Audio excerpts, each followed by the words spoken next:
In-Depth Podcast. Oh, beautiful, man. What is up, people? Welcome back to the Slip and Dip Podcast. This is episode number 75, part of episode number 75. More serious side. We've got two different versions of the show this week. The first version that you're about to watch right now is with Bubba McDaniel, Tough 17 contestant, UFC veteran, Bellator veteran. MMA community knows this man's name when you see him. Tough guy inside the octagon, tougher guy outside of the octagon. And he talks about something that I wouldn't wish on anybody that happened to his family. His son was taken from him, and the cause of his death is under investigation. It's possible that his son was murdered. Bubba has an idea of who may have done this. Nobody's being charged at this point, right? I mean, there's a lot. There's a lot that's going into this. Like, if you follow Bubba on social media, if you're friends with him on Facebook or Twitter or whatever, like, you've seen him post about this stuff in the past few days, and it really got us wondering, like, what's really going on here? And we've had him on the show before. You know, he's friends, like, he trains with Stephen Wright, another good friend of the show. And then luckily we had that contact established, so, we tried to reach out to him and see what was going on, and, luckily he answered the call tonight, and Kendra got a hold of him, and we were able to basically let him tell his story about his son, and what happened to his son, Wilder McDaniel. And what we're about to hear here is him basically just telling everything from his perspective. It's very emotional. He gets choked up a few times, obviously, understandably. It's real life. It's real life. Yeah, this is the realest interview like we've done. Like, it's crazy. And I mean, it really wasn't much of an interview, to be honest with you. It was like we gave him the floor, and Bubba just poured his heart out for well over 25 minutes. And this is the first time that I know he's spoken on this in length outside of these Facebook and Twitter posts and a couple of videos that he's posted. So just listen to everything that he says, and hopefully the law will play out, the process and justice will be delivered, and all that good stuff like that. And hopefully Bubba can stay on the straight and narrow. If you're a friend of Bubba's, or if you have any contact with Bubba, reach out to him. He's going through a lot right now, and he really needs all the support he can handle. So, yeah. And you'll know more about what I'm talking about here in just a few minutes once you get this interview and listen to what he has to say about this tragedy that struck his family. So we won't hold you up anymore. Here it is, Bubba McDaniel speaking on the death and possible murder of his son, Wilder McDaniel. We'll take a serious turn today. Please welcome to the Slip and Dip Podcast, making his second appearance on the show, UFC veteran Bubba McDaniel, who wants to put his personal story out. Man, the floor is yours, man, and our condolences to you and your family. Thank you.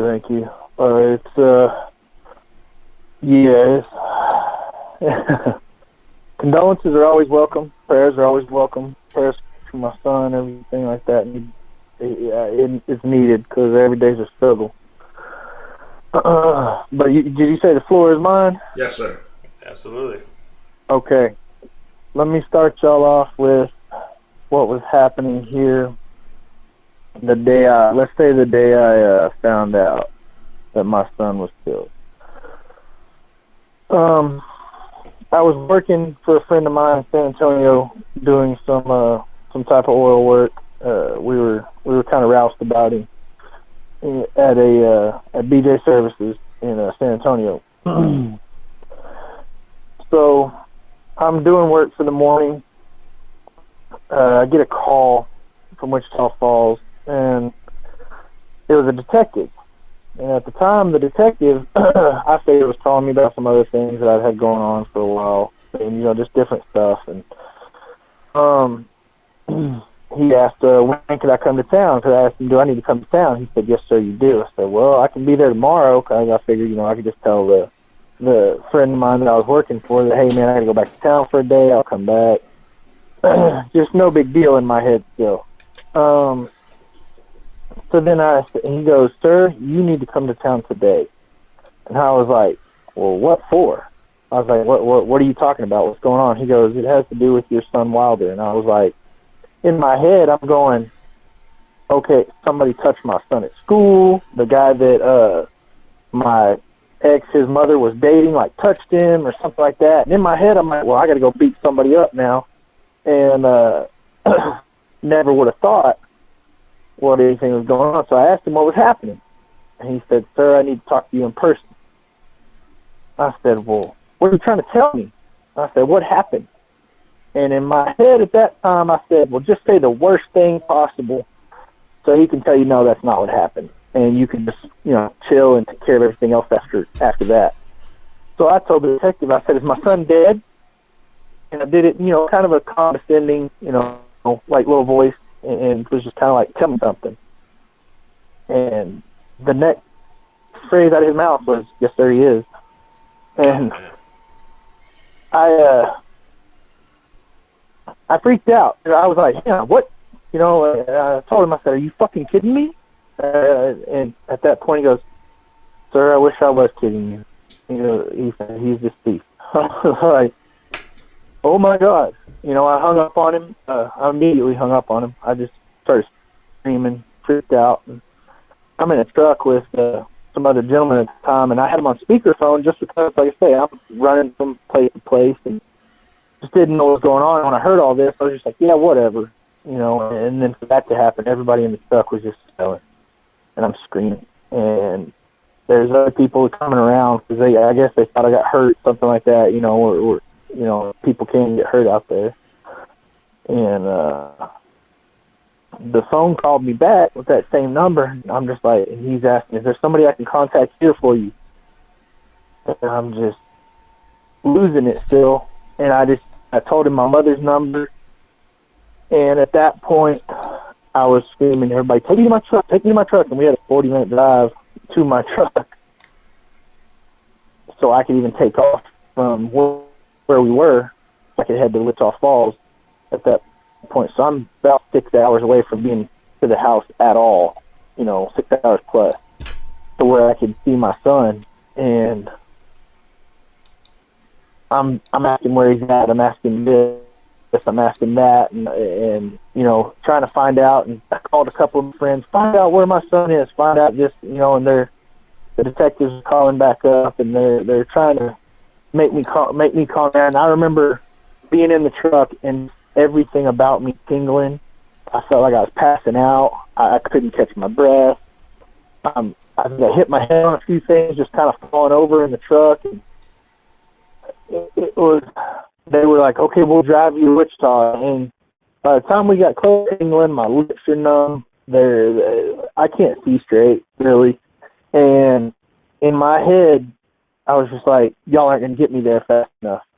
So I still jumped in my own truck, grabbed all my gear, everything, threw it in my truck, and I was just driving. I'm calling, trying to find out what happened. I'm calling his mother. I can't get anybody on the phone. There's nobody answering that can tell me anything, because I asked the police what happened. What happened? It's under investigation, sir. We can't tell you anything. Well, how did my son die? We don't know, sir. We can't tell you that. What do you mean you don't know? How did he die? Where was he? So what's going on? He was with his mother and her boyfriend at his house. That's it. That's all they told me. And for over a day, that's all I knew. So I'm free to make a video of my son being dead. I'm telling them that I'm coming to Wichita Falls and I'm going to hold my son. That's all I want to do is hold my baby. My baby's dead. I haven't seen him in over a week. And all I want to do is hold my baby before people have to take him from me. And I asked for all the help I could, and I told everybody I'll shoot everybody in the way that doesn't let me see my son. At that point, I'm still freaking out. It's about, like I say, a long trip. So I've had enough people calling me and telling me, and the detectives finally called me again and said he's not even in town anymore. He is gone. He's somewhere else to where we can have the autopsy, and the location was disclosed from me. And because of the videos I put out, if I got pulled over, there's a good possibility I wouldn't make it anywhere because of the threat that I had posed. And, at that point, I'm just telling them all, I just want to hold my baby. I just want to hold my boy. Just want to hold my boy. And they're telling me that's not possible because his autopsy is already scheduled and he's on his way. And so I'm freaked out and I'm mad. And by then I know I can't make it to him. I wouldn't be able to hold him killed first if I didn't, just take my time to get there, have somebody. I had friends pick me up around Fort Worth because at that point my whole body was exhausted. I had panic attacks on the road. I had, almost passed out.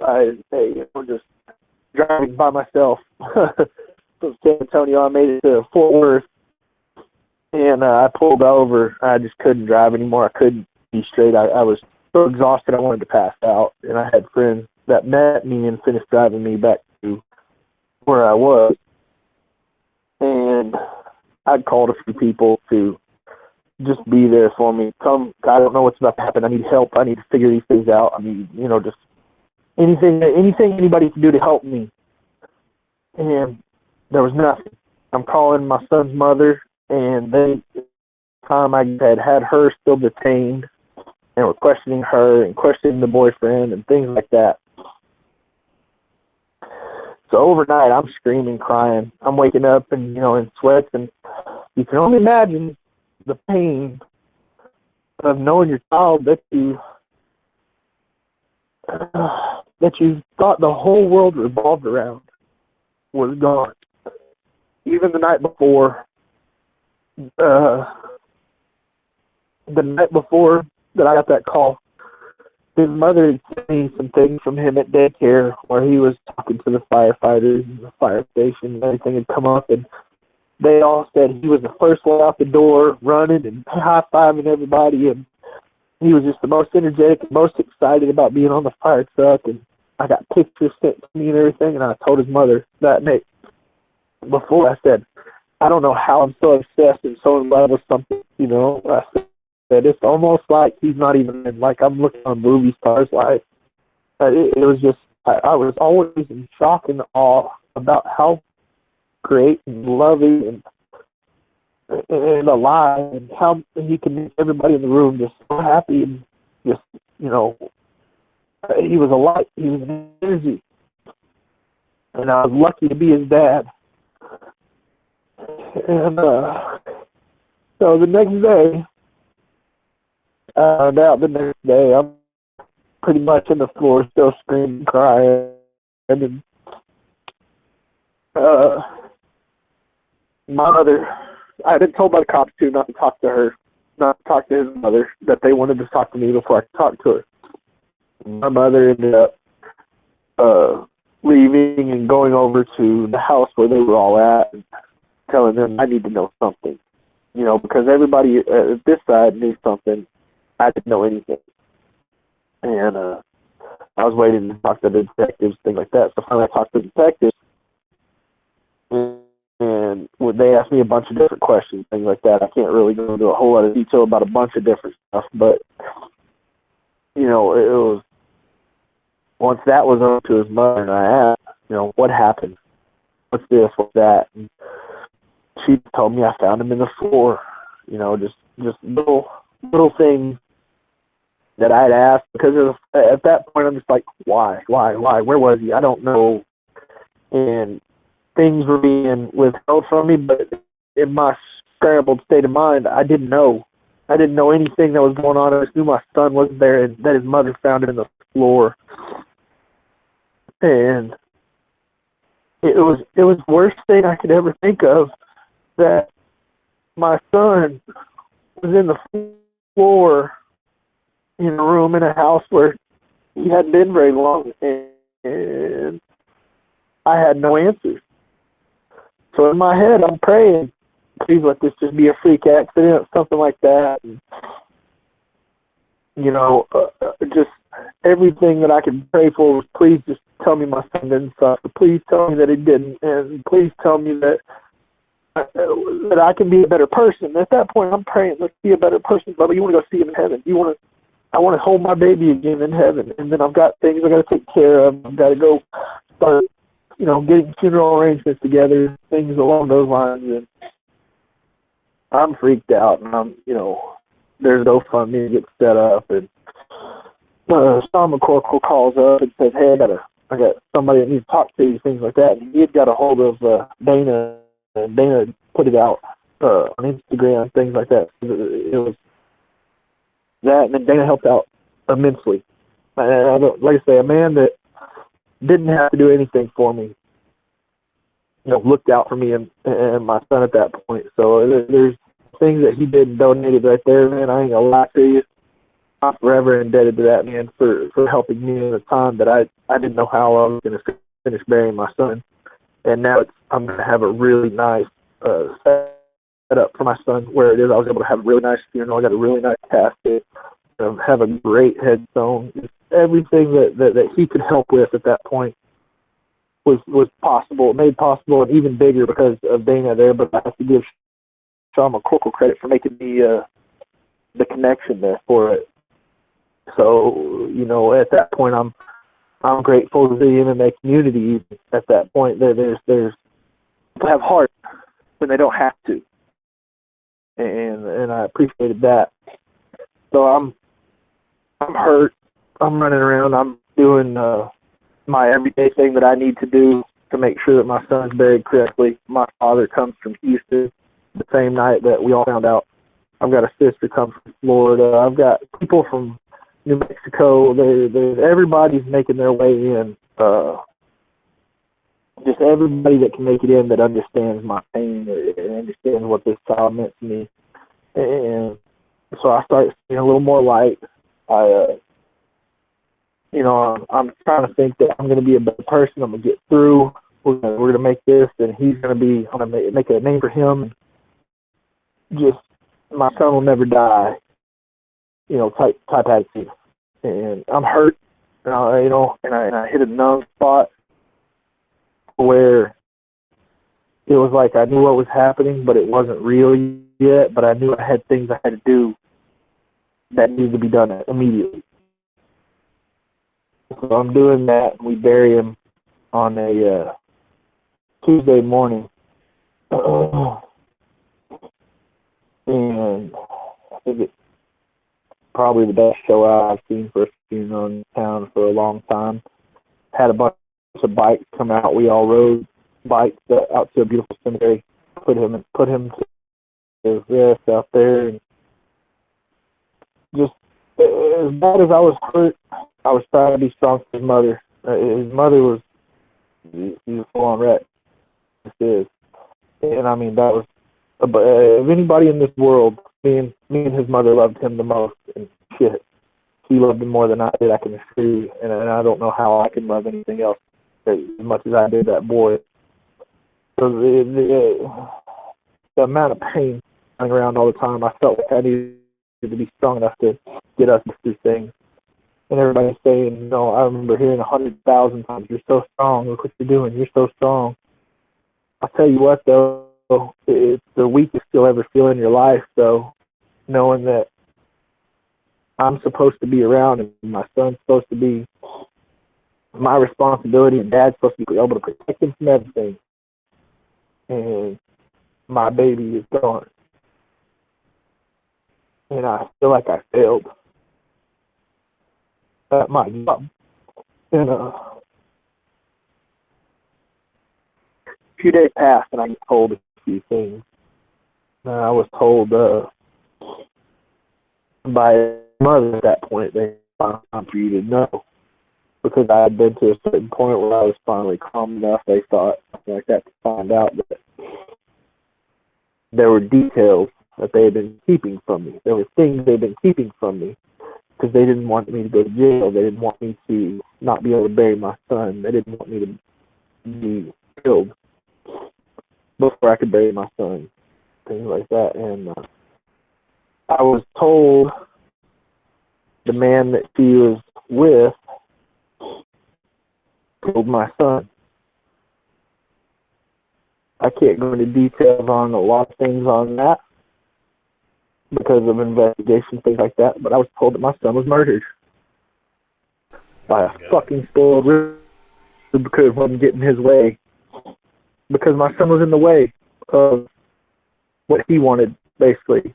He would put on a good front to Amber, But come to find out, there were videos of him chasing and terrorizing my son behind her back, that he was into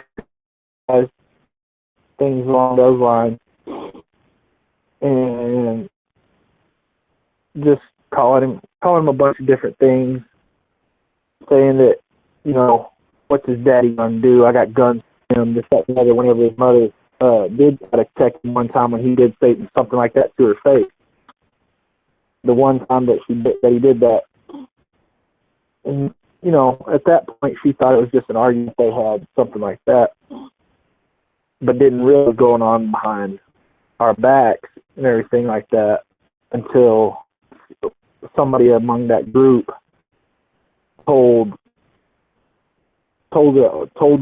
sent the messages, screenshotted them, and sent them to a friend of Amber's and said somebody needs to see these. So I've been coping as best I can, trying to let the police do their job, trying to let Wichita Falls Police Department out. They've been telling me to just let us do our job. This is time. Yeah, you got your evidence. Yeah, you need this. Yeah, you need that. I can't sit here with what I know and be happy about it, though. Yeah, you need an airtight case, things like that, to be able to take a guy that got money, that owns oil leases, things like that, that's been a spoiled rich boy his life, that's had other crimes covered up for him.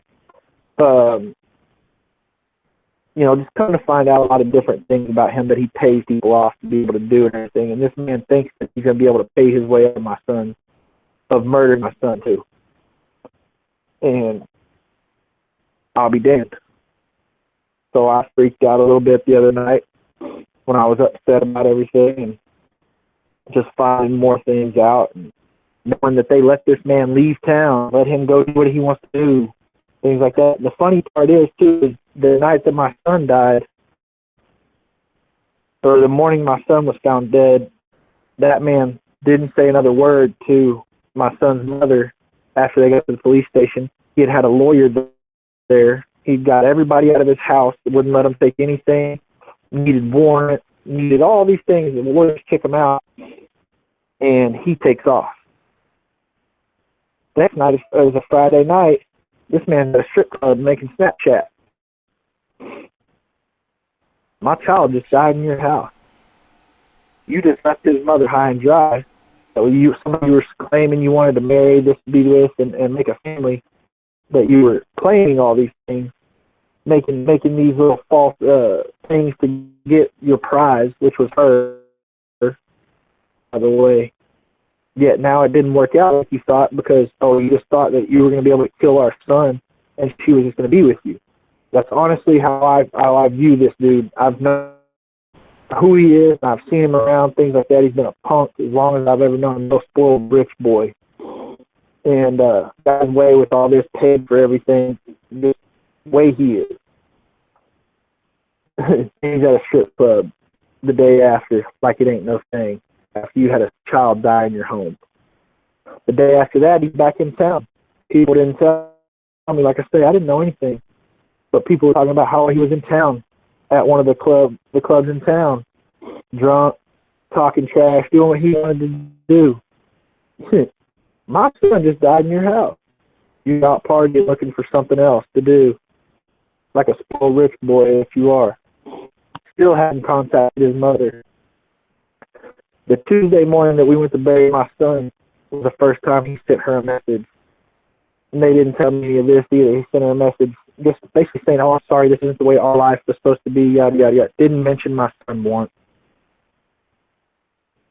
Talking to her like, I'm so sorry, this messed up our relationship that I was going to get us in. This dude's full on trash, man. Yet, they got people protecting him. I've had people tailing me, things like that. I don't know if it's investigators or it's people from him tailing me, things like that. I've got all kind of things going on. So yeah, the other night I said some things. I told everybody I wanted to kill him. I feel like I need to kill this man for my son, or I'm not a man. So is he not in police So I was custody taken right to now? jail. Is he? What's that? No, he's not in police custody. The police have let him go right now until they officially charge him. And he's traveling around. He's not even staying in the town. He's not even staying in Wichita Falls. He's able to do what he wants. Unbelievable. They had to. They asked for everybody's phones the other day. They took his and her phone. She gave up all the information, how to get in her phone, everything. He didn't give him nothing. They asked, would she take a polygraph? She said, sure will, right now, let's go. They scheduled it, then canceled on her. He won't take a polygraph. Just everything about this dude is suspicious. They've got evidence. They've got all these things that they need, but they don't have an airtight case, they say, yet. So they can't arrest him or charge him. I thought you could still collect evidence and all this stuff, too, after somebody had been charged. Why hasn't he at least been charged? Why is he still able to roam free? Why is he able to go to other towns, other states even? This dude is worth millions, millions and millions. The thing is, he's able to pay his way to doing whatever he wants. There are people in this town that have been offered plenty of money to be an investigator for him in this town, and I'm talking about like buku past what they're even asking for, and people are turning it down. But at the same time, this dude is trying to keep himself just chilling. Jeez. Yet I tell everybody, I'm gonna kill this dude because he killed my son. Like, y'all need to figure this out. Because I told the cop at one point, I said, I'm not searching for him, but if I see him, I'll kill him. And that's what I told them the other night, too. They put me in jail for terroristic threat because I made that threat on there. I told them, fuck the police in Wichita Falls. I told everybody, fuck y'all, fuck the detectives. Every one of y'all are not doing your damn job. My son's in a grave, and this dude out playing like he didn't do shit. Able to run around in the world, and I'm supposed to sit here being me, who I am, and y'all know exactly the way I feel and this, that, and the other, but I'm supposed to sit and be silent. I'm not supposed to do anything. But this dude gets to run around free. He can do everything he wants. But my son's with no job.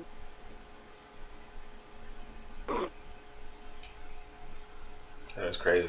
Like I said, I told him, I said, when I find, like I say, I see him, whatever, I'm going to kill this man. I go to jail. I tell the cops straight up, this is what's happening. And then you've got them sit there telling me, I understand you should feel exactly like that. I would feel the same way myself. But yet, I still get thrown in jail for terroristic threat. That's cool. I understand. You got to, because at that time, the people are telling me, you understand we have to protect everybody, right? I said, then why didn't you protect my son? Why is he still not arrested? That's the first thing. They came over here and raided this house I was at after I made that video, and I had me and a bunch of other people that were sitting in here, all handcuffed, all set up. I came out the door and had 2 red dots on my chest. Don't worry, I don't plan on dying until I kill that guy. But at the same time, like, they are already ready to kill me. But yet this dude gets to walk around. Wow. Yeah, that's backwards to me, man. Money talks. Oil money, old school money, things like that. Talks to people. Hands get buttered. You know what I mean?